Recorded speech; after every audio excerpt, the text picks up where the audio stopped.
What is up, you guys? Welcome back to my channel. Got Diesel all saddled up and ready to go for a ride. I'm planning to ride for 40 to 45 minutes today. It's Saturday morning, so I've got basically all the time in the world today. I'm toying between two different drills. The drill that I did yesterday or a different drill. Usually I like to stick with a drill for at least a couple of days, get it good, and then move on to something else. So I'm thinking I'll stick with the drill that I did yesterday, especially considering it wasn't exactly the way I would like it to be. We do have some things to work on. So as I'm talking about this, I'm thinking we'll probably stick to that drill. So I'll get him all warmed up, and then we'll get into the drill.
So we finished our ride. Our ride went pretty good, but we both like petered out at the end. Diesel is just got pretty sweaty and he's just lazy in general, and my legs kind of were like gassed. So I'm gonna untack, and then that ties into the topic that I actually wanted to talk about with you guys today, because yeah, the whole like balancing act of riding horses, fitness outside of the barn, all that, balancing that, we'll talk about that after I'm done untacking.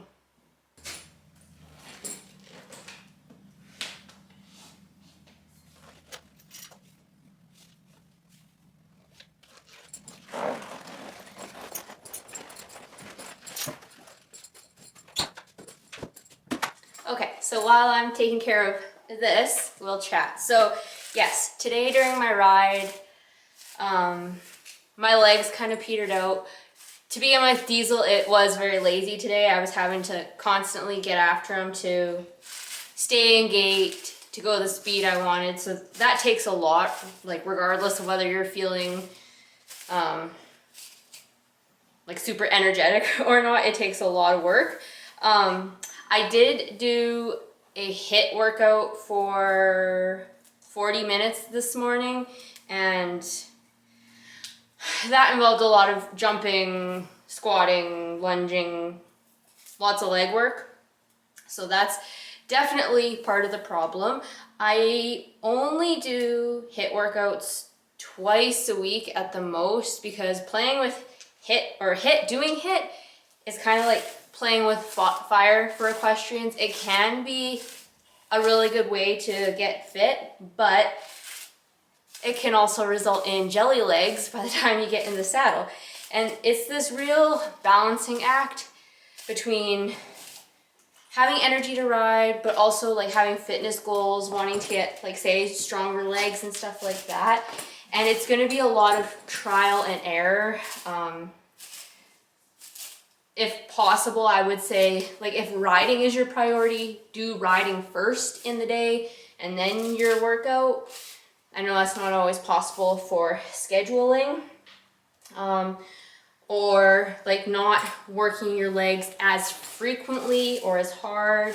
So during the summer, I do take the intensity of my leg workouts down to like 80%. I don't go to failure during my leg workouts. Yeah, and I wanted to talk about this in more depth in a podcast. So if you haven't already, be sure to follow my podcast. It's called Strong in the Saddle. I struggled with this a lot when I had my eating disorder, because I never had anything extra in the tank, and I always worked out first thing in the morning. I did HIIT 3 days a week, legs, like a heavy leg strength training once a week. So my legs were basically getting worked 4 times a week. I was not eating enough, pushing to failure all the time, and trying to ride on top of that.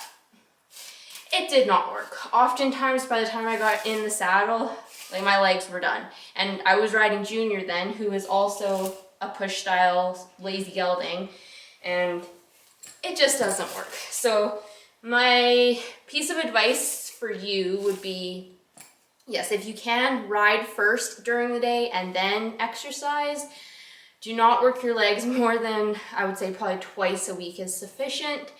And I would say start with less and gradually work your way up.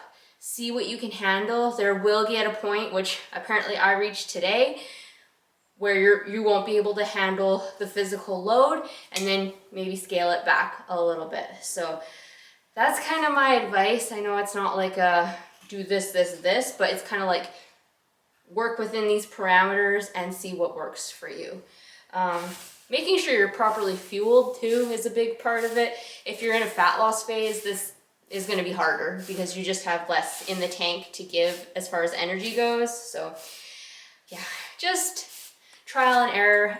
A coach can help you figure that out quicker for sure, but listen to your body and yeah, go from there.